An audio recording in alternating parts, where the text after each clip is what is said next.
Hello people, I finally finished releasing all the features related to pitch detection via the microphone, and I want to make a review of that because a lot of people have requested this feature. Everything that I'll be showing here is available in the free version of the app, and I'm using right now a free version, as you can see. The free version of the app has one ad per day maximum, so after watching it for the rest of the day you won't get any ads. The original request was to add pitch detection into these find note games. I also added it into find interval games, created 2 new games and a tuner, but I'll review all of that later. The idea is very simple. You select the notes that you want to train on, you select the fret and string range, and you have to find the notes that the game asks you. If you want information on all of these games and the settings that you can change for them, you can just tap on this button, and you will get to the video that explains all of that. Let's start the game. So it asks me to find the note C, and I can select the wrong answers, and then when I select the correct one, it switches to the next note, and so on and so forth. And people wanted to add the ability to play this on note A on the real guitar, and so that the app would pick it up as the answer to the question. I will show this on find note fret, and I will explain why later. So in order to play this game with the real guitar, you have to tap on this icon, and it will ask you permission for the microphone. You have to accept it. I already accepted it, so it won't ask me. Now I have to play A on the 2nd fret.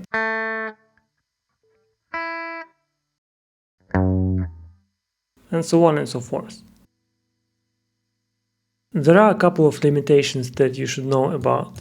So when you play the note in the same octave and with the same frequency on different strings of the guitar, the app cannot know which string you played it on. And let me turn down the octaves just to show you this. You can see here there is E in the 4th octave. It is here, here, here, and here. Pretty much this E in the 1st octave is present on all 6 strings of the guitar. And even if you play this here, the app has no way to detect that, because all the pitch detection gets is the fundamental frequency, and the fundamental frequency of all these notes is the same, even though it will sound a bit different because the gauge of the strings is different, but the fundamental frequency is still the same. And for that reason, whenever you play the games with the big area of answer, like this one, find note, it will show you this disclaimer which says that it cannot know which string you're playing the note on. And for example, you have E4 here and you have E4 here. And even if I play now with this on, even if I play note E here, it will show that I played it here, because it simply doesn't know where you played it on. So that's the limitation. That's why you get that this disclaimer. And that disclaimer is gonna lead you to play the game here, here, or here on these other variants. Because whenever you play this on these other variants, you have a smaller answer area. And whenever you have this smaller area, it waits for you to play the note within that area. By the way, the note was detected from speech.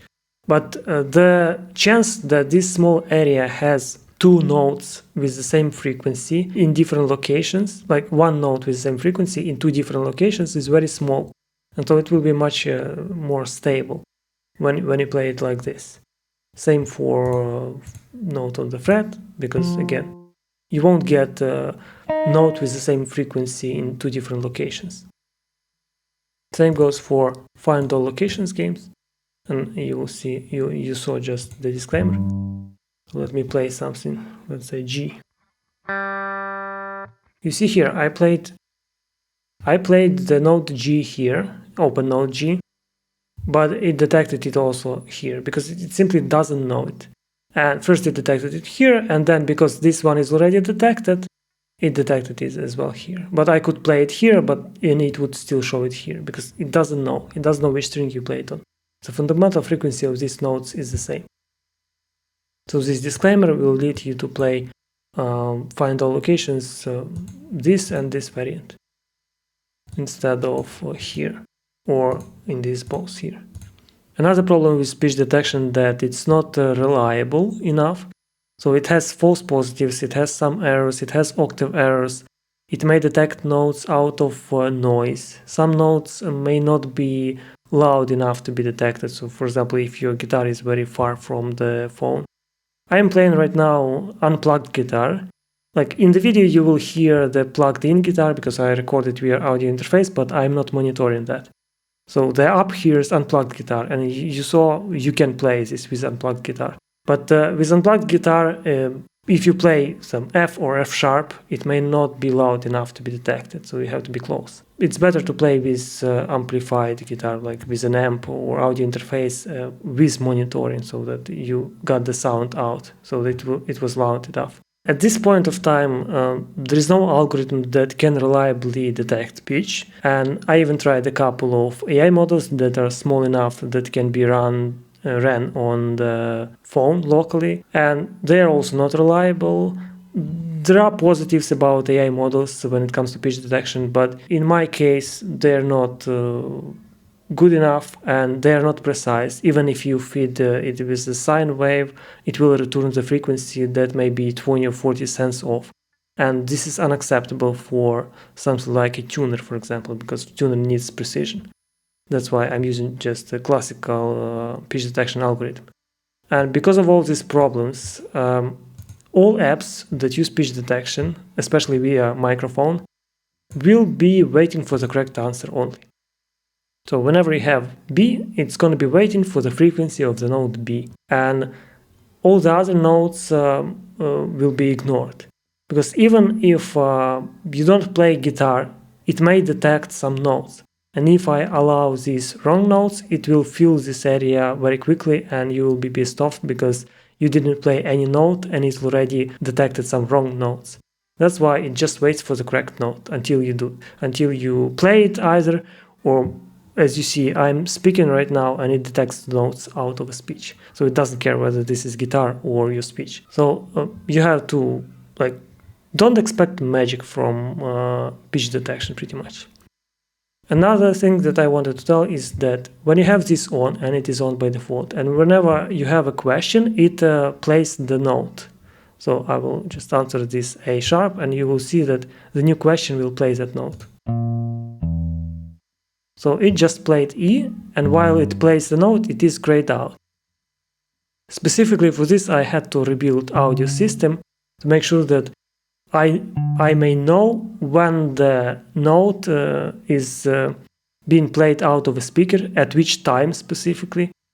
And I also need to know when the microphone takes any audio in, so that I could filter them out. Because if I'm not filtering them out, this game could play itself. So it asks the question, it plays the note via speaker, and then that exact sound goes into microphone back, and it detects it as the correct note, and it could play itself.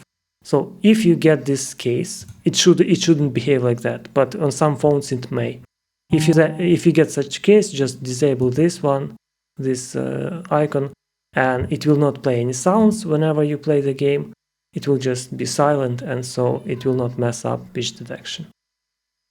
Now let's move to interval games. The idea of these games is to learn the map around the root node, because once you know the intervals where they are around the root node, you may find the scale or chord notes anywhere on the fretboard, because you have scale formula, like these ones. And once you know where they are, you can find the notes here. And these patterns, interval patterns, repeat all across the fretboard. And so once you know this map, you can navigate the fretboard better. These games disregard the actual distance between intervals, because, for example, from here to here, this is the actual fifth interval, ascending fifth interval. But from here to here, this is not fifths, this is 13ths. And for this game, it doesn't matter, it's still fifths, because this is the fifth degree of a scale. So it disregards the direction as well, so from here to here, this is not ascending fifths. But in the context of a scale, this is fifths. So this is all about the map, not the actual distance, not the actual interval in a classical sense of the word. The same as with notes, you have to play not this game, but the games that have more restricted area of answer, like here. Whenever you play this game like usual without pitch detection, you just tap on the interval note. But with pitch detection you have to play both notes. You have to play the first note and then you have to play the interval note. Because for intervals it matters. You have to hear the relationship between those two notes. That's why I made it that you have to play both notes. And you have to play it within 2 seconds. So if you're not quick enough, you have to start over. Let me demonstrate. So I'm playing the first and that's the sixth.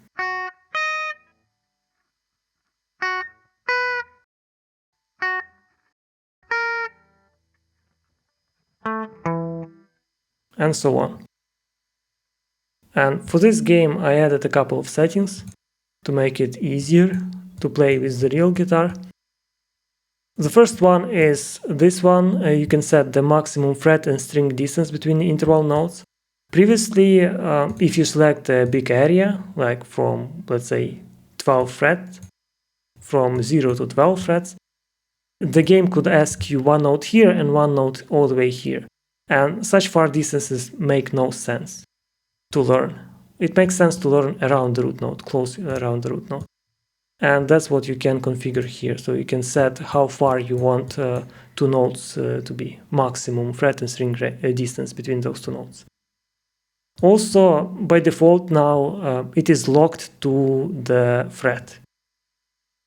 Because interval patterns can be moved horizontally to any location and they will stay the same. So if you have the root note here and above the root note you have fourths, if you now switch to any different location, you can see here the pattern stays the same. When you move it horizontally, it always stays the same. That's why it doesn't matter at which fret you play this game, the pattern will be the same no matter which fret you start on. And for that reason you have this setting that locks it into the 7th fret. If you disable it, it's gonna be asking you from different locations. You see, it jumps all over the fretboard. You can also lock to string. For strings, it differs. So whenever you have any pattern that involves intervals and move it vertically, it may change its form. For example, here, first, then perfect fourth. Then you move it vertically, it doesn't change. It doesn't change here because the offset between these two notes, these two strings, and these two strings is the same. But the offset between the G and B is different, and so this pattern now becomes like this one. So it is now not above the first, but one fret up. And for that reason, it makes sense to practice intervals starting on different strings. By default, it will start on different strings randomly, but you can lock it. So let's say you want to always start on the 6th string, just to practice relative to the same location. So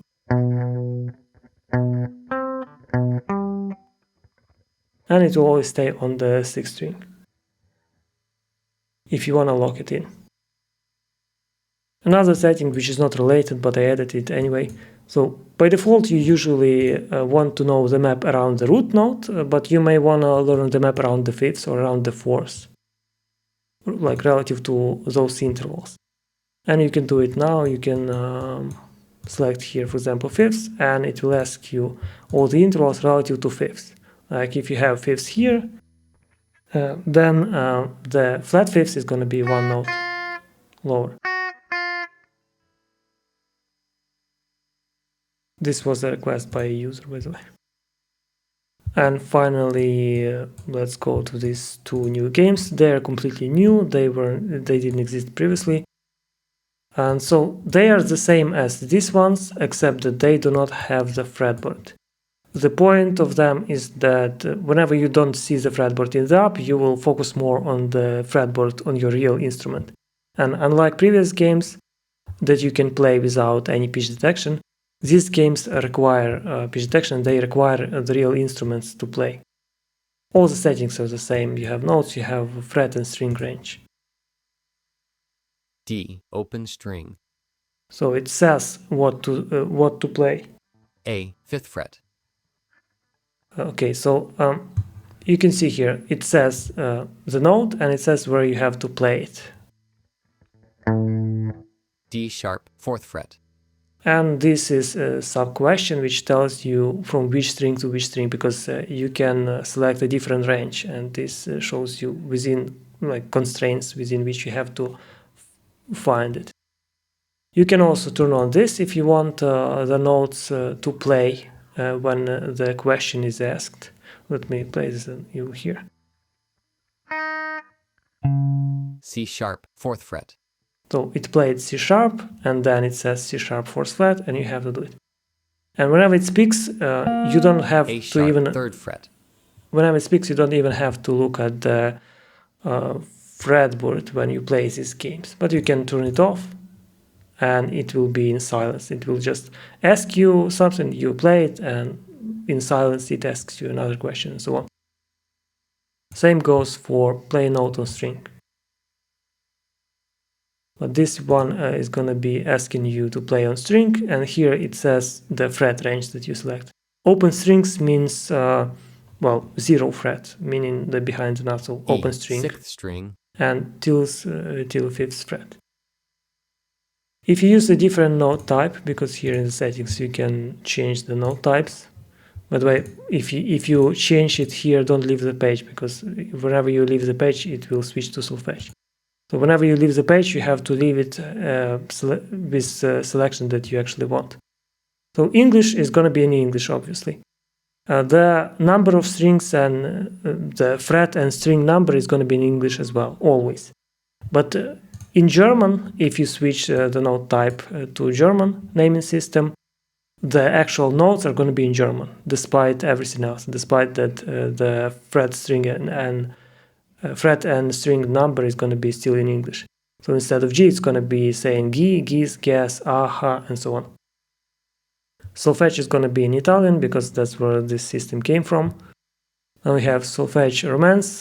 This is the same as solfege, but with sharps and flats. This is mixed.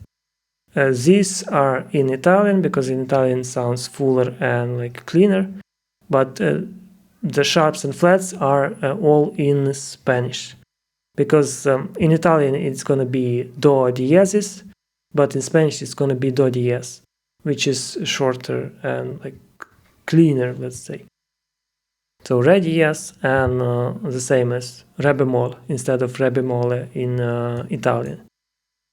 That's why it is mixed. And there are much more Spanish-speaking people than Italian-speaking people. And it's so close that it doesn't matter. Like I'm sure Italians will understand that diez means diezes. And finally I have Cyrillic. Cyrillic is not used in a lot of countries, but this is in Ukrainian. And it sounds very close to Italian. So we have diez bemol and like very, very close. And because I have pitch detection done, it makes sense to make a tuner. So just scroll the set toolbar and you can find this tuner here. It is a very simple primitive tuner. This is the needle that shows you the cents deviation from 0. This is 0, and this is minus 50 and plus 50 cents. And whenever it is at 0, it is in tune. These are notes of a tuning. So by default, you have here 6-string guitar selected, but if you have bass, for example, you will get here bass. So this app is focused around the fretboard, and so the tuner is also focused around the currently selected fretboard. Let's go back to 6-string guitar.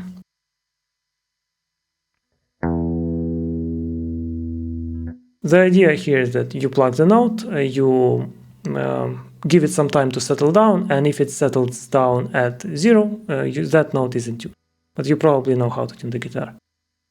Here you have the chromatic mode, which unlocks the frequency range. So whenever you have the tuning here, it takes the lowest and the highest note, it adds some padding on each side, because it shouldn't have the frequency range exactly at the lowest and the highest note. It needs some padding.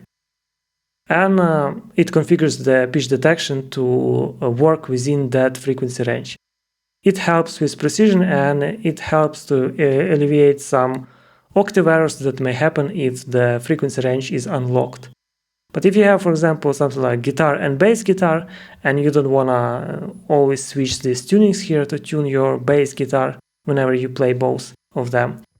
First you tune the guitar, then you hit this button, and then you tune the bass guitar if you know the notes of the bass guitar. And also you can see here that this frequency range is now locked, and so if I play E6 note, it cannot detect it because E6 is outside of this range. But whenever I hit the chromatic one, it can now detect E6 because chromatic have unlimited range, pretty much. Tuner has a lot of different parameters. Most people won't need to go here and change anything, but if it doesn't behave like you want to, you can tweak them. And these same parameters are available in the game.